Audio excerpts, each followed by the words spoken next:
নমস্কার, ওয়েব ম্যাথে সকলকে স্বাগতম। আজকে আমরা WBSSC গ্রুপ সি এবং গ্রুপ বি এর জন্যে আমরা আজকে ইংরেজির 2nd ক্লাস করব। এর আগে আমরা ইংরেজির একটা ১ম ক্লাস করেছি, সেটা না দেখলে দেখে নাও। আর অঙ্কের জন্যে আমরা করেছি আ ৩ টে ক্লাস।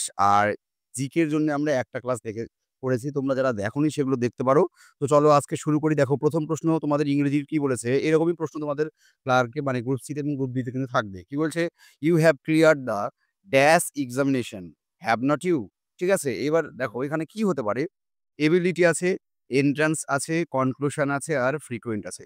দেখো এক্সামিনেশন বলেছে, তাহলে এগুলোর মধ্যে কোনটা এক্সামিনের সাথে যায়? ঠিক আছে? এবিলিটি যায় নাকি এন্ট্রান্স যায় নাকি কনক্লুশন যায় নাকি ফ্রিকোয়েন্ট যায়? বোঝা যাচ্ছে যে এন্ট্রান্স এক্সাম।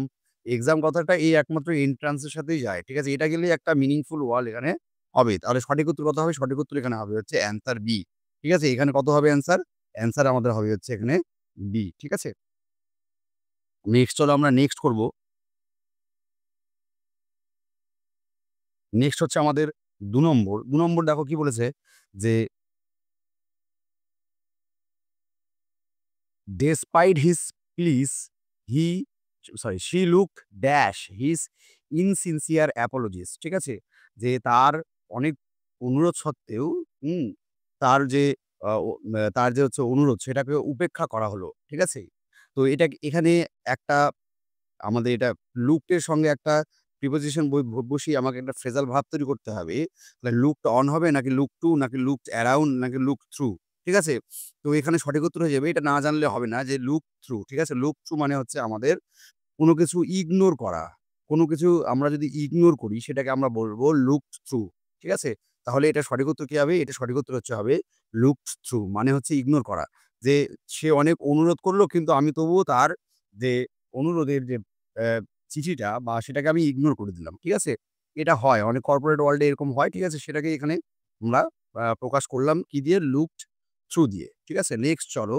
নেক্সট আমরা হচ্ছে vocab পড়ব। ঠিক আছে? vocabulary দেখো এখানে আমাদের ১ম টা বলেছে ৩ নম্বর অ্যান্টোনিম বলতে হবে। ঠিক আছে? অ্যান্টোনিম কার বলতে হবে? এফিশিয়েন্ট। এবার এফিশিয়েন্ট এর আমাকে অ্যান্টোনিম মানে বিপরীত বলতে হবে। এফিশিয়েন্ট মানে কি? এফিশিয়েন্ট মানে খুব দক্ষ। ঠিক আছে? যথেষ্ট দক্ষকে আমরা বলব হচ্ছে এফিশিয়েন্ট।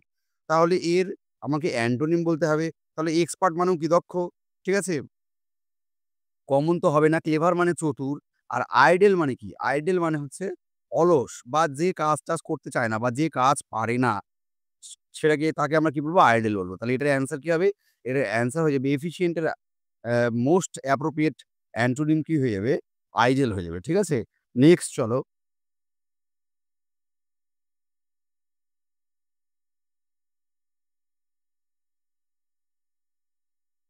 দেখো নেক্সট কি বলেছে? যে সিনোনিম বলেছে। সিনোনিম মানে কি? আমাদের শব্দার্থ বা একই যেটার মানে। এটা কি বলেছে? অ্যান্টিক। অনেকে থাকে না যে অ্যান্টিক যে সংগ্রহের অনেকে বাতিক থাকে। আমরা ফেলুদার রচনায় এইসব পাই। ঠিক আছে? যে অনেকের অ্যান্টিক জিনিস সংগ্রহের বাতিক থাকে। তো অ্যান্টিক মানে কি? বিউটিফুল নাকি মডার্ন নাকি রিসেন্ট নাকি এনসিয়েন্ট। ঠিক আছে? অ্যান্টিক মানে হচ্ছে যেগুলো প্রাচীন জিনিসপত্র। প্রাচীন কারো তলোয়ার, প্রাচীন কারো ডাক টিকিট সেগুলোকে আমরা অ্যান্টিক বলব। ঠিক আছে? তাহলে অ্যান্টিকের আমাদের সিনোনিম কি হয়ে যাবে? অ্যান্টিকের সিনোনিম হয়ে যাবে এনসিয়েন্ট বা হচ্ছে প্রাচীন। ঠিক আছে? বাকি মানেগুলোর বাকি ওয়ার্ডগুলো বিউটিফুল মানে সুন্দর, মডার্ন মানে আমাদের সাবেককালীন, রিসেন্ট মানেও সম্প্রতি। তাহলে দেখো প্রাচীন মানে কি? আগেকার যে জিনিসপত্র সেটাকে আমরা কি বলব? অ্যান্টিক বলব। ঠিক আছে? নেক্সট চলো আমাদের পরের কোয়েশ্চেন এ যাওয়া যাক। দেখো কি বলেছে? Give the antonym of the word আবার বিপরীত দিতে বলেছে। ঠিক আছে? আবার কি বলছে বিপরীত?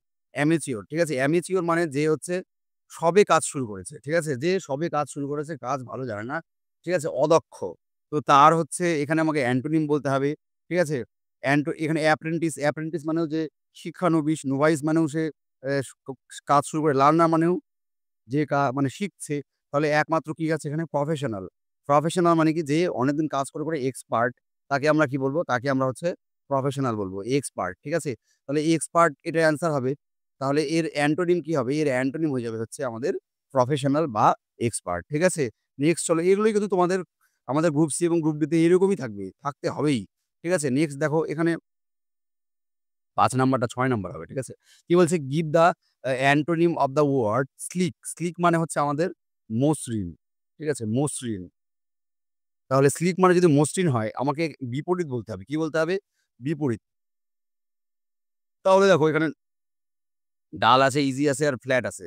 আর স্মুথ আছে। দেখো স্মুথ, ইজি আর ফ্ল্যাট এগুলো মানে হচ্ছে অনেকটা মসৃণ টাইপের। ঠিক আছে? মসৃণ, স্মুথ। ঠিক আছে? তাহলে একটাই আছে এখানে যেটা অ্যান্সার হবে সেটা হচ্ছে ডাল। ঠিক আছে? এটাই হবে এটার কি অ্যান্সার। নেক্সট চলো আমাদের এর পরের প্রশ্নতে আমরা যাই। কি বলছে যে give the synonyms of the word potent. ঠিক আছে? তাহলে এটা কত হবে? ৭ নাম্বার হবে। ঠিক আছে? পোটেন্ট এর আমাদের বলছে সিনোনিম বা শব্দার্থ বলতে হবে। দেখো আমরা কি বলি যে কারো যদি পোটেনশিয়াল থাকে সে চাকরি কি করবে? ক্র্যাক করবে। যেকোনো একটা চাকরি সে কিন্তু ক্র্যাক করবেই। তাহলে পোটেনশিয়াল মানে কি? পোটেনশিয়াল মানে হচ্ছে ক্ষমতা। ঠিক আছে? তাহলে পোটেন্ট মানে কি হবে? পোটেন্ট মানে ক্ষমতা হবে। তাহলে এর মধ্যে ক্ষমতা মানে কোনটা? পাওয়ারফুল। ঠিক আছে? তাহলে পোটেন্ট মানে কি হয়ে যাবে? এর সিনোনিম কি হয়ে যাবে? এটাই হয়ে যাবে এটার কি অ্যান্সার যে পাওয়ারফুল। ঠিক আছে? নেক্সট চলো এভাবে মিলিয়ে পড়লে অনেকদিন মনে থাকবে। ঠিক আছে? নেক্সট চলো আমরা এর পরের প্রশ্নটায় যাই। দেখো এটা হচ্ছে আবার আমাদের মেইনলি আজকের আমি ক্লাসটা ভোকাবুলারির উপর রেখেছি। ঠিক আছে? যাতে আমাদের ভোক্যাব স্ট্রং হয়। মানে আমরা যাতে হচ্ছে প্রত্যেকদিন ৫, ৬টা, ৭টা, ৮টা, ৯টা, 10টা করে ভোক্যাব আমাদের যে প্র্যাকটিস করতে পারি তার জন্য আমি এই ক্লাসটা রেখেছি। কি বলছে? হ্যাজার্ডাস। ঠিক আছে? হ্যাজার্ডাস এর আমাদের সিনোনিম বা শব্দার্থ বলতে হবে। ঠিক আছে? বা নিয়ারেস্ট মিনিং বা মানে বলতে হবে। সমার্থক শব্দ বলতে হবে। ঠিক আছে? হ্যাজার্ডাস। তাহলে দেখো এখানে আছে সিকিউর, সার্টেন, বাল্কি আর হচ্ছে রিস্কি। ঠিক আছে? সিকিউর মানে দেখো হ্যাজার্ডাস মানে কি? হ্যাজার্ডাস মানে আমাদের বিভিন্ন প্রতিকূল পরিস্থিতি বা বাধাপূর্ণ। তা সিকিউর মানে তো সিকিউর যে একটা চাকরি যেখানে হচ্ছে আ সিকিউর চাকরি হলে কি থাকে? যেটা একদম ঝুঁকিহীন থাকে সেটা সার্টেন মানে নিশ্চিত, বাল্কি একটা আলাদা ওয়ার্ড, ঠিক আছে? এখানে কি হয়ে যাবে? রিস্কি হয়ে যাবে। যে হ্যাজার্ডাস এর সিনোনিম কি হয়ে যাবে? এটা হয়ে যাবে রিস্কি। ঠিক আছে? যেহেতু হ্যাজার্ডাস মানে প্রতিকূল বা বাধা সম্পন্ন। এই রিস্কি মানেও কি? রিস্কি সিচুয়েশন মানেও কি? প্রতিকূল পরিস্থিতি। তাহলে এখানে হ্যাজার্ডাস এর যে সিনোনিম সেটা কিন্তু রিস্কি হয়ে যাবে। ঠিক আছে? তো এই ছিল আজকের ভিডিও। যেহেতু নোটিফিকেশন বের হয়নি সেইজন্য আমরা অল্প করে পড়ছি। ঠিক আছে?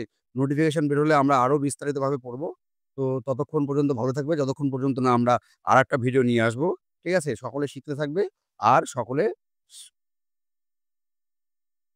ভালো থাকবো। নমস্কার।